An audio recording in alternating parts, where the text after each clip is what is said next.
नमस्कार बंधुरा शिवली रान्नाघरे स्वागतम। आज शीतेर सब्जीते दारुण एक रेसिपि आपनादेर बानिये देखाबो। आज आमी बानाबो पेंयाज कली आलू दिए पोस्तोर तरकारी। এটা বানানো ভীষণই সোজা আর খেতেও অসাধারণ। এটা বানানোর জন্য কি লাগছে আর কিভাবে বানাচ্ছি আপনারা স্কিপ না করে দেখতে থাকুন। এই রেসিপিটার জন্য লাগবে পেঁয়াজ কলি। আমার এখানে 200 গ্রাম পেঁয়াজ কলি রয়েছে। এবার এটাকে কেটে নেব।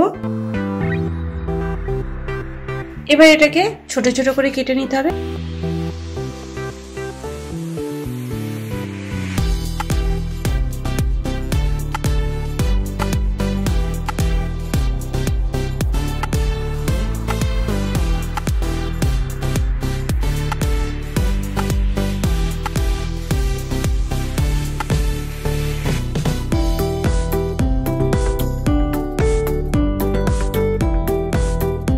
सब पेंयाज कली काटा हो गेছে। এবার একটা জায়গায় তুলে রাখবো।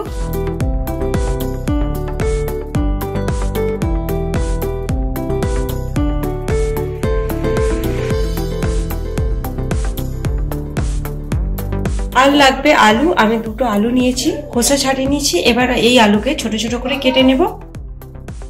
আলুগুলো ছোট ছোট করে কেটে নেব।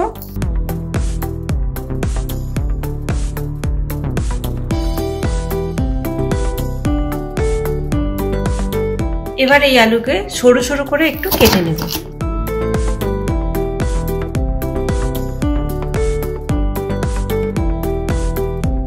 এইভাবে কেটে নিতে হবে। বাকি আলুটা আমি এইভাবে কেটে নেব। দেখুন এরকম সরু সরু করে কেটে নিয়েছি। আমার সমস্ত আলু কাটা হয়ে গেছে। দেখুন এইভাবে কেটে নিয়েছি। এবার এই আলুগুলোকে জলে রেখে দেব।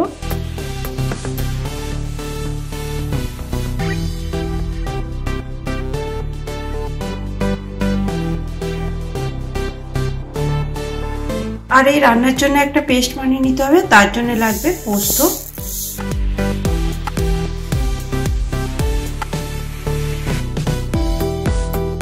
সামান্য জল দিয়ে পোস্তটা বেটে নেব। তারপর আমি রান্নাটা শুরু করে দেব। কড়াতে সরষের তেল দেব।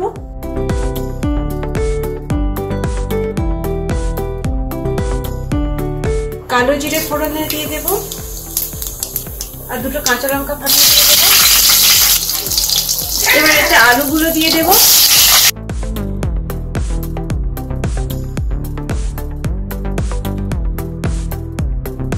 আর পেঁয়াজ কলিগুলোও দিয়ে দেব। গ্যাসের আঁচটা লো টু মিডিয়ামে রেখে ভেজে নিতে হবে।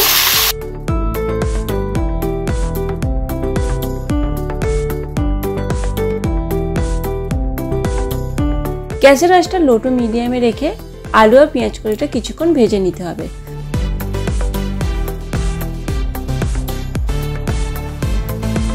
সময় ধরে কিন্তু ভাজতে হবে। ভাজা হয়ে গেছে। এবার কিছু গুঁড়ো মশলা দিয়ে দেব। লবণ, হলুদ গুঁড়ো, লঙ্কা গুঁড়ো, কাশ্মীরি লাল লঙ্কার গুঁড়ো ভালো করে মিশিয়ে নিতে হবে।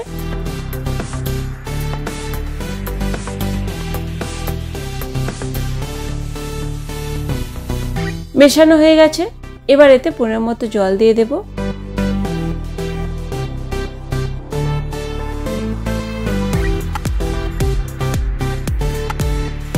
ঢাকনা দিয়ে কিছুক্ষণ ফুটিয়ে নেব গ্যাসের আঁচটা লো টু মিডিয়ামে রেখে। 5 মিনিট পরে ফিরে এলাম। আলু আর পেঁয়াজ কলিটা আমার সেদ্ধ হয়ে গেছে। এবার এতে পোস্ত বাটা দিয়ে দেব আর দুটো কাঁচা লঙ্কা দিয়ে দেব। ভালো করে মিশিয়ে নিতে হবে।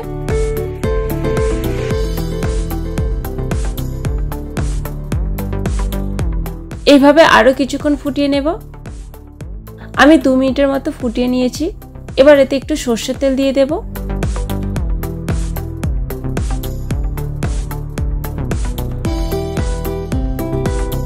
আমার আলু পেঁয়াজ কলি পোস্তর তরকারিটা তৈরি হয়ে গেছে। এবার নামিয়ে নেব। আজ আমি খুব সহজভাবে আপনাদের বানিয়ে দেখালাম। এটা বানানো ভীষণই সোজা আর খেতেও অসাধারণ। আর গরম ভাতের সাথে খেতে তো অসাধারণ লাগে। আমার এই রেসিপিটা যদি আপনাদের ভালো লাগে লাইক শেয়ার কমেন্ট অবশ্যই করবেন।